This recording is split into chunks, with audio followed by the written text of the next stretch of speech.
ಅಧ್ಯಕ್ಷತೆಯನ್ನು ವಹಿಸಿರುವಂತಹ ಗೌರವಾನ್ವಿತ ಪ್ರಮಲ್ ಕುಮಾರ್ ಅವರೇ, ವೇದಿಕೆ ಮೇಲೆ ಉಪಸ್ಥಿತರಿರುವಂತಹ ಎಲ್ಲ ಗಣ್ಯರೇ, ಸಮಾರಂಭದಲ್ಲಿ ಭಾಗವಹಿಸಿರುವಂತಹ ಎಲ್ಲ ಆತ್ಮೀಯ ಬಂಧುಗಳೇ, ಯುವವಾಹಿನಿ, ರೋಟರಿ ಕ್ಲಬ್, ಬಿಲ್ಲವ ಸಮಾಜ ಸೇವಾ ಸಂಘ, NP ಗ್ರೂಪ್ ಮತ್ತು ವಂಶಿ ಯೂನಿಟ್ಸ್, ಬೆನಕ ಯೂನಿಟ್ಸ್ ಇವರೆಲ್ಲರ ಸಹಭಾಗಿತ್ವದಲ್ಲಿ ಕಾರ್ಕಳದಲ್ಲಿ ಒಂದು ವ್ಯವಸ್ಥಿತ ರೂಪದಲ್ಲಿ ಒಂದು ಹಲಸಿನ ಮೇಳವನ್ನು ಇವತ್ತು ನೀವು ಆಯೋಜನೆ ಮಾಡಿದ್ದೀರಿ. ಅದರ ಜೊತೆಯಲ್ಲಿ 2-3 ರೀತಿಯಾದಂತಹ ಕಾರ್ಯಕ್ರಮಗಳು ಕೂಡ ಇದಕ್ಕೆ ಸಂಯೋಜನೆಗೊಂಡಿದೆ. ಇವತ್ತು ನಾನು ಬರಬೇಕಾದ್ರೆ ಕೇವಲ ಹಲಸಿನ ಹಣ್ಣಿನ ಮಾತ್ರ ಪ್ರದರ್ಶನ ಅಂತ ಅಂದ್ಕೊಂಡಿದ್ದೆ. ಆದರೆ ನಾಡಿನ ಬೇರೆ ಬೇರೆ ಜಿಲ್ಲೆಗಳ 16 ರೀತಿಯಾದಂತಹ ಮಾರಾಟ ಮತ್ತು ಪ್ರದರ್ಶನವನ್ನು ಮಾಡಬೇಕಾದಂತಹ ಒಂದು ಒಳ್ಳೆಯ ವ್ಯವಸ್ಥೆಯನ್ನ ಈ ಪ್ರದೇಶದಲ್ಲಿ ಇವತ್ತು ಮಾಡಿರುವಂಥದ್ದು ಸಂತೋಷದ ಸಂಗತಿ.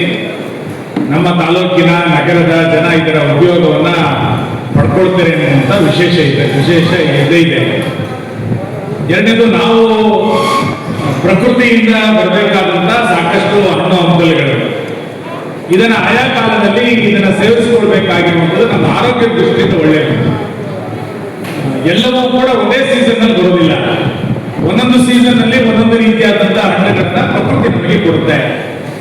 ನಮ್ಮ ಆರೋಗ್ಯದ ದೃಷ್ಟಿಯಿಂದ ಮನುಷ್ಯನ ಬೆಳವಣಿಗೆಗೆ ಎಲ್ಲ ರೀತಿಯಾದಂತಹ ಫ್ರೂಟ್ಸ್ಗಳು ಕೂಡ ಕಾಲಕ್ಕೆ ತೆಗೆದುಕೊಳ್ಬೇಕು, ಮಿತವಾಗಿ ತೆಗೆದುಕೊಳ್ಳಬೇಕು. ಒಂದು ಕಾಲಘಟ್ಟದಲ್ಲಿ ಹಲಸಿನ ಹಣ್ಣಿನಿಂದನೇ ಹೊಟ್ಟೆ ತುಂಬಿಸಿಕೊಳ್ತಾ ಇದ್ದಂತ ಕಾಲ ಇತ್ತು. ನಾವೆಲ್ಲರೂ ಕೂಡ ಅದರಲ್ಲಿ ಭಾಗಿಗಳಾಗಿ ಬಂದವರು. ಅಂತ ಹಲಸು ಇವತ್ತು ನಾನಾ ರೂಪದಲ್ಲಿ ಬರಲಿಕ್ಕೆ ಪ್ರಾರಂಭ ಆಗಿದೆ. ಅದರ ಉಪ ಪದಾರ್ಥಗಳು ಬೇರೆ ಬೇರೆ ರೂಪದಲ್ಲಿ, ಐಸ್ ಕ್ರೀಮ್ನಿಂದ ಹಿಡಿದು ಇವತ್ತು ಹೋಳಿಗೆ ತನಕ ಹಲಸಿನಿಂದ ಉಪಯೋಗ ಆಗುವಂತ ಸಾಕಷ್ಟು ಉಪ ಪದಾರ್ಥಗಳನ್ನ ಜನ ಇವತ್ತು ಕಂಡುಹಿಡ್ಕೊಂಡಿದ್ದಾರೆ. ಅದನ್ನ ಬಳಸುವಂತ ಪ್ರಕ್ರಿಯೆಯನ್ನು ಇವತ್ತು ಆರಂಭ ಮಾಡಿರುವಂತದ್ದು ಸಂತೋಷದ ಸಂಗತಿ.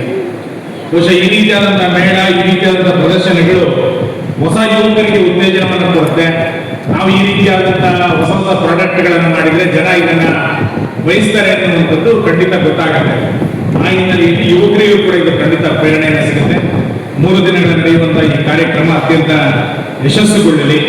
ಇದರಿಂದ ಉಪಯೋಗವನ್ನ ಜನರು ಪಡ್ಕೊಳ್ಳುವಂತಾಗ್ಲಿ, ಸಾಕಷ್ಟು ಜನ ಪ್ರೇರಣೆಯನ್ನು ಪಡೆದುಕೊಂಡು ಉದ್ಯೋಗದ ಕಡೆಗೆ, ಹೊಸ ಉದ್ಯೋಗದ ಕಡೆಗೂ ಕೂಡ ಯುವಕರು ತೆರಳುವಂತ ಆಗಲಿ ಎನ್ನುವಂತ ಆಶೆಯನ್ನು ವ್ಯಕ್ತ ಮಾಡಿ ಈ ಹಲಸು ಮೇಳಕ್ಕೆ ನಾನು ಶುಭವನ್ನು ಕೋರ್ತೇನೆ. ನಮಸ್ಕಾರ.